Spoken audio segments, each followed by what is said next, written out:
Were you ever a fan of Batman growing up? Yeah. You never knew if you were meeting Bruce Wayne or if you were meeting Batman? Because Bruce Wayne was coming back from like a gala dinner with the richest people in the world. And then Batman was coming back from, just having fought the Joker or Penguin in one of the worst parts of Gotham. I feel like that's your life. When I think of Chef José Andrés, I go, this man could either be coming to my podcast from a disaster somewhere in the world, or he's going there after this podcast, or he's coming from like one of the most exciting, luxurious experiences, or he's going there afterwards. Do you ever think about how extreme your life is in that regard?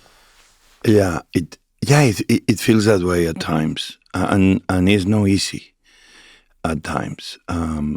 It's enjoyable, but I've been going in through the zone of, like my wife always says, when I come back from any missions, it takes me weeks to put my brain back to normal. Like I get absent or I'm on the phone all the time. I can imagine. I keep checking what's going on with the people that are left behind. But that's life itself, right? That's why I enjoy every single second a glass of wine, of the best wine in the world, or a wine from a small winery that the wine is under $5 and is delicious because it has great people with great pride. But and I love my cooking.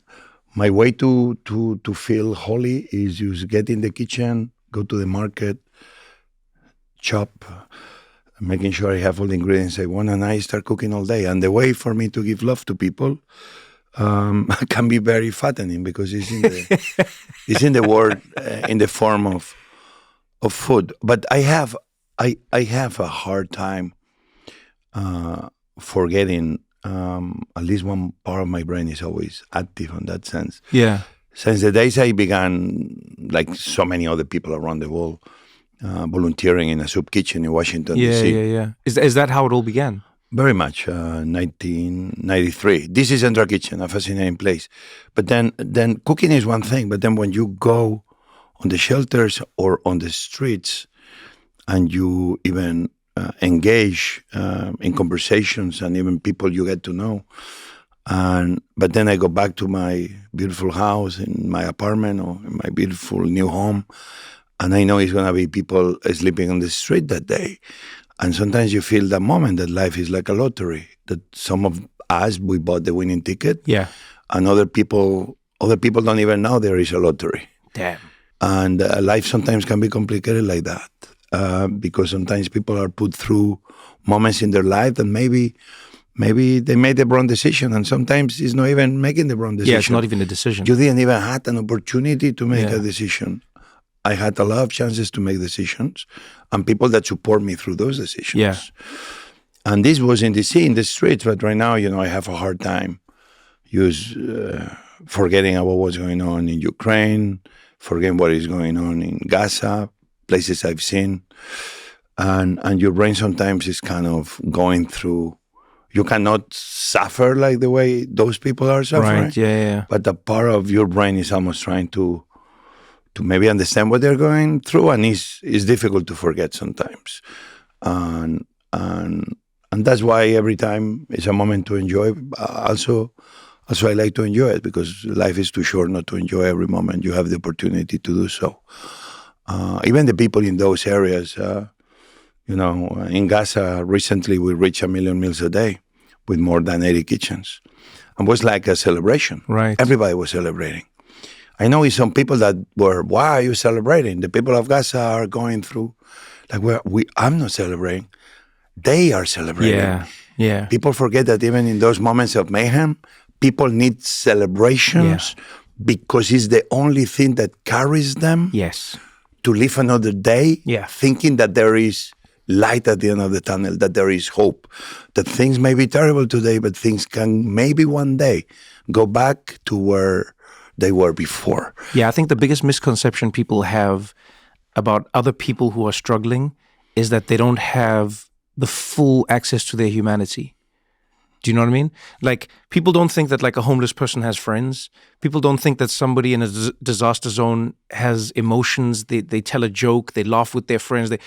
And you literally see this on the ground. Like, some of the conversations I've had with you have taken me on the most beautiful, wild, and then sometimes sad rides, because I love the fact that you brought up the lottery tickets, right?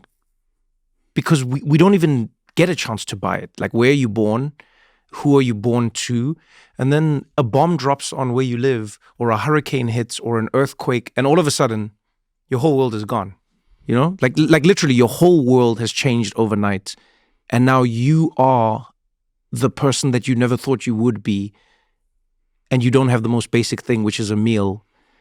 And that's where like José Andrés comes in. I genuinely am always fascinated by your world because of that. Well, obviously in the old days, it used to be me, because the organization was only one person, but now the organization, I will say, we are tens of thousands, if not hundreds of thousands. Damn. I will say that the World Central Kitchen is the biggest organization in the history of mankind. Is bigger than any government, bigger than bigger than the UN, bigger than any corporation. Yeah. And when people ask me, well, I think you're overdoing it, and I say, no, I'm not, because every restaurant and every food truck belongs to World Central Kitchen. Every horse, boat, helicopter, plane belongs to World Central Kitchen.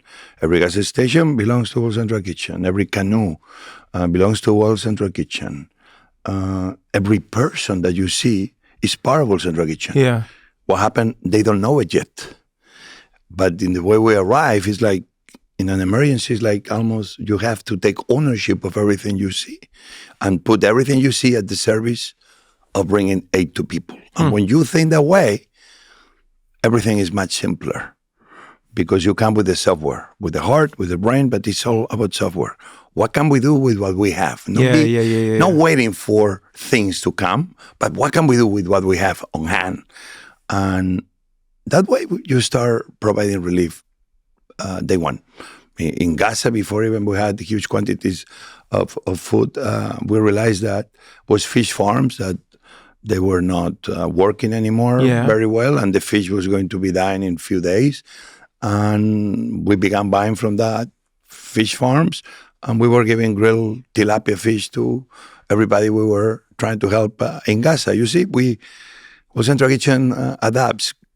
The world is always going to be full of issues, of problems, but we have to start changing our mind and seeing every situation as a way for you to come with a new idea, as a way for you to serve, to be creative enough, to don't follow the plan, because very often life, even if everybody is trying to put us in a jacket, and this is the plan, and you have to follow the plan of life, very often life doesn't follow that plan. No, it doesn't. But because we've all been trained through that plan, what we do, we freeze in adversity.